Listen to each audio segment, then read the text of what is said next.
All right, so we're going to look at number 28 from our practice test. The question identifier is 3.5.64. So section 3.5 and it's question 64 if you were to look in the text. The figure shows the population density, that's people per square mile, for all states in a certain country.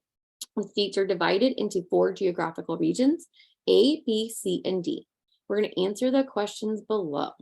Why is it best to compare medians and interquartile ranges for these data rather than comparing the means and standard deviation? Okay, so why do we want to do that? Well, right away, if we're looking at these plots, these are box plots, right? What do you notice? I mean, right here, we have some outliers, yeah? And we have some very skewed data sets. We have, like we're looking up here, some of these.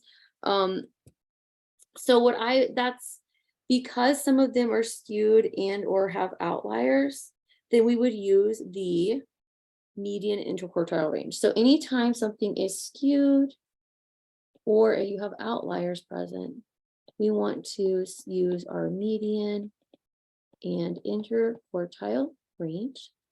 So I'm going to say some of them have outliers and are skewed. Oh, no, that's wrong. They don't amplify. What do they do?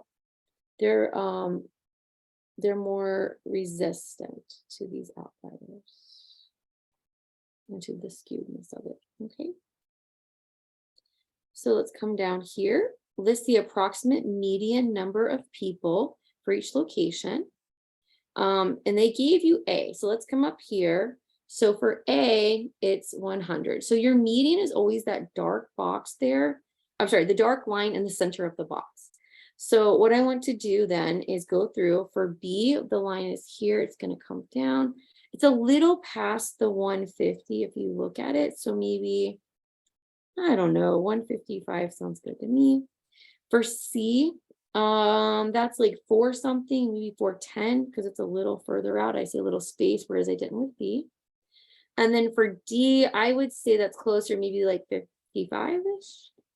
So again, I'm looking at this one, and that one. So if you need to, you can pause it and double check my work, see if you get the same answer.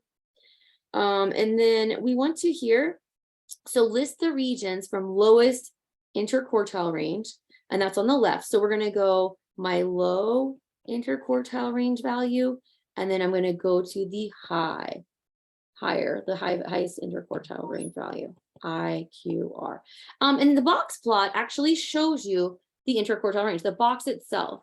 So those represent your interquartile ranges. So you're really just saying which box is the smallest to which box is the largest is really what we're trying to do here. So my smallest box is D, right? That one's very small. It's less than 100. I look at B, that's going to be my next biggest if I look at it the way I look at it, which I believe is correct. So that's about 150. Looking at it, A is even more. I mean, you can even just count. This is like about 2 bars. That's about 3. This has got 1, 2, 3, 4, more than 4. So, I mean, there's a few ways you could look at it, but say A. And then obviously C is the largest interquartile range. So that is going to be question number 28 from practice test 1, section 3.5.